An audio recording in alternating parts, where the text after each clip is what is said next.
पुनर्जन्म की यह कहानी है। एक आदमी का कमाते खाते जीवन बीत गया। वह संसार से चला गया। आसक्ति के कारण उसी घर में पिता ने बैल बनकर जन्म लिया और माता ने कुतिया बनकर जन्म लिया। बैल जो पूर्व जन्म में उस घर का पिता था, अपनी संतान की सुख सुविधा हेतु खूब परिश्रम किया करता था। वह बैल 5 कट्ठे जमीन जोतने की जगह पर 10 से 15 कट्ठे जमीन जोत देता था। कुतिया जो पूर्व जन्म में उस घर की माँ थी, संतान की सुविधा के लिए रात भर जागकर पहरा करती थी। बेटा पतोहू दोनों बैल और कुतिया का खूब प्रशंसा क्या करते थे और खूब गुणगान गाते थे। एक दिन बेटा और पतोहू के मन में आया कि पिताजी जो कि अब इस दुनिया में नहीं हैं, बहुत दान पुण्य क्या करते थे, इसलिए हमें भी कुछ दान पुण्य कर लेना चाहिए। अतः हलवा पूड़ी खीर पापड़ का भंडारा करने का विचार किया। इसके लिए देसी घी, चीनी, सूजी, बादाम सब कुछ मंगा लिया। दूध ड्रम का ड्रम मंगा लिया ताकि कोई चीज़ घटे नहीं। नौकर को बुलाकर कहा, कल भंडारा है, यहाँ सभी को निमंत्रण है, जो भी आएंगे भोजन करवाए जाएंगे, तो फुर्सत नहीं होगी दिन भर, इसलिए तुम कल सुबह उठकर सबसे पहले बैल को मैदान में ले जाकर खूंटे से बांध कर आना। दिन भर मेरे साथ काम करना पड़ेगा, फुर्सत जरा सी नहीं होगी। चैत का महीना था, गर्मी काफ़ी ज़्यादा थी।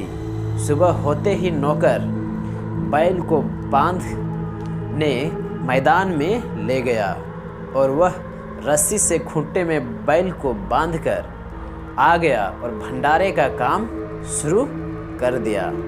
संयोगवश एक काला विषधर सांप आया और एक ड्रम दूध में मुंह डाल दिया और पीने लगा। दूध पीता सांप को देखकर कुतिया बड़ा हैरान हुई। कुतिया को लगा कि यह जहरीला दूध यदि भंडारे में किसी को भी मिलेगा तो उसकी मृत्यु निश्चित हो जाएगी। वह सोचती है, बाप रे बाप, जो कोई इसे खाएगा वह मर तो निश्चित जाएगा। बेटे को तो बहुत पाप लगेगा, सो नहीं, मैं ही इसे झूठा कर देती हूँ। यह सोचकर और पुतहू को दिखाकर कुतिया ने दूध के ड्रम में मुंह डाल दिया। पतहू को रहा नहीं गया, उसने एक लाठी उठाई और कुतिया की कमर में दे मारी।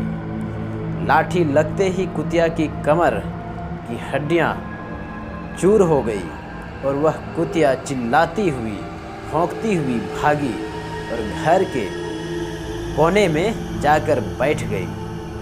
अंत में फिर किसी तरह दूध की व्यवस्था उन लोगों ने बड़ी कठिनाई से की। पूरी, हलवा, खीर, पापड़ सब लोगों को खिलाया गया।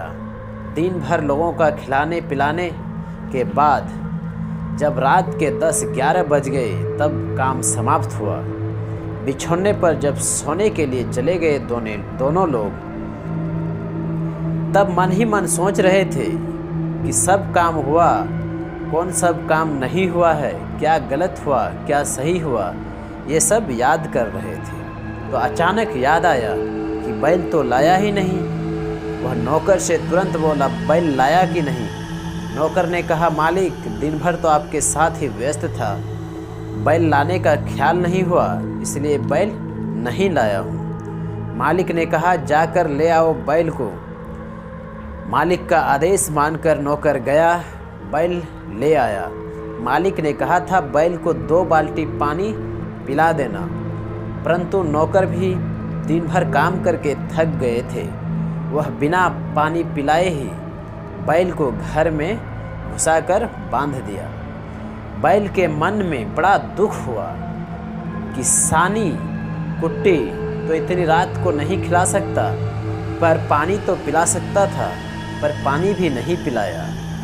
लेकिन कर ही क्या सकते हैं, मनुष्य के शरीर में रहता तो मांगकर भी खा लेता। दिन भर प्यासा, मुंह भी सूख गया था। उसने देखा एक कोने में, उसी घर में कुतिया उदास मन से बैठी है। बैल ने कुतिया से बैठे रहने का कारण पूछा। सब दिन तो तुम शाम होते ही प्रसन्न मन से रात में पहरा करती थी, लेकिन आज बड़ा उदास मन से कोने में क्यों बैठी हो? कुतिया ने दिन भर की जो रामायण थी, जो घटना थी, वह बैल को सुना दिया। बैल के मन में भी बड़ा दुख हुआ। फिर कुतिया पूछती है, अमुक के बाप, आज आप भी बड़ा उदास नज़र आ रहे हैं, क्या बात है? बैल ने कहा, जो गति तेरी वही गति मेरी भी है।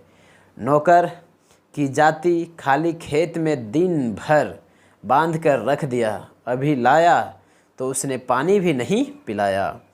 जब जब कुतिया और बैल बेटे का नाम लेकर बातें करें तो बेटे का कान खड़े हो जाएं और बेटे को थोड़ा धीमी आवाज़ में बात करने की आवाज़ उसके कान में आ रही थी